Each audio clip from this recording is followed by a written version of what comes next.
కవితలు ప్రజల్ని ఆలోచింపజేసేటట్టు ఉండాలి. అంటే ప్రజాస్వామికవాదులు, ప్రగతిశీల శక్తులు, సమాజాన్ని మార్పు కోరుకునే వాళ్ళు ఇవి కోరుకుంటారు. అవన్నీ కూడా ఈ కవిత్వాలో ఉన్నవని నేను పూర్తిగా విశ్వసిస్తున్నా. ఒకటి రెండు ఇప్పుడు చదివినా అన్నీ కూడా ఆ తరలోనే ఉన్నవని నేను విశ్వసిస్తున్నా. ఎందుకోసం అంటే మే 6న ఎస్వికేలో ఇదే గాజా మీద దాడులకు సంబంధించిన రౌండ్ టేబుల్ పెట్టాము. ఇజ్రాయిల్ ఎలాంటి దాడులు చేస్తుందని వేణుగోపాల్ సారు మాట్లాడాడు, చాలా అంశాలు మాట్లాడాడు.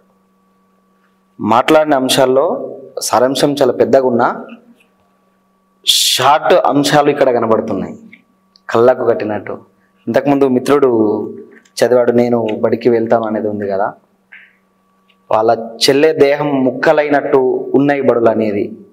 ఆ బ్లాక్ బోర్డులు ముక్కలైనవి అంటే చెల్లె ఎట్లయితే ముక్కలైందో బ్లాక్ బోర్డులు కూడా ముక్కలైనవి, అయినా నేను బడికి వెళ్తా అనేది. అంటే అక్కడ పరిస్థితుల్ని కళ్ళకు కట్టినట్టు షార్ట్గా అర్థ వివరంగా వాడుక భాషలో చెప్పడం చాలా బాగుంది. ఇలాంటివి అవసరం సమాజానికి.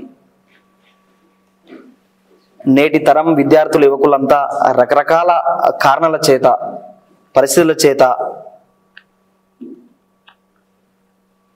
సమాజానికి ఉపయోగపడేవి కాకుండా వేరే మతం, కులం రకరకాలుగా కొట్టుకుపోతున్న తరుణంలో ఇట్లాంటి కవిత్వాలు రాసే విద్యార్థి యువకులు ఉండడం గర్వించుకోదగిన విషయం. అట్లాంటి వాళ్ళని మనం ఇంకా ఎంకరేజ్మెంట్ చేయాలి. కాబట్టి నేను భావిస్తున్నది ఏంటంటే, చరణ్కి సంబంధించి ప్రత్యక్షంగా కలిసింది ఈరోజే, ఇది ఒక మీటింగ్ సందర్భంగా చూశాను తప్ప అంత పరిచయం లేదు. ఇది చదివిన తర్వాత నాకు అనిపిస్తుంది నిజంగా భవిష్యత్తులో చరణ్ ఈ సమాజానికి కావాల్సిన జ్ఞానాన్ని చాలా ఇస్తాడనేది నేను విశ్వసిస్తున్నా. ఆ ప్రయత్నం ఇంకా చేయాలనేది నేను కోరుకుంటున్నా. ఈ కార్యక్రమంలో నేను భాగస్వామ్యం కావడానికి సార్ ఫోన్ చేసి ఇక్కడ రావడం అనేది చాలా సంతోషాన్నిస్తుంది. ధన్యవాదాలు. చరణ్ ముందు ముందు కూడా ఇంకా మంచి ప్రయత్నాలు చేయాలనేది చాలా గొప్ప ప్రయత్నం, దీన్ని అందరం కూడా కీర్తిస్తున్నాం. ఏదేమైనా సమాజానికి సంబంధించిన రాతలు అనేది నేటి తరుణంలో అవసరం. అది ఇజ్రాయిల్ దాడులైనా, మణిపూర్ మీద జరుగుతున్న దాడులైనా, లేదా బీజేపీ, ఆర్ఎస్ఎస్ నేటి పరిస్థితిలో ప్రశ్నించే గొంతులని అణిచివేస్తున్నటువంటి విషయాలైనా మనకు కావాలి. అవి వాటిని విద్యార్థి యువకులుగా మనం సమాజానికి చెప్పాలి. ఆ ప్రయత్నం చేస్తున్నందుకు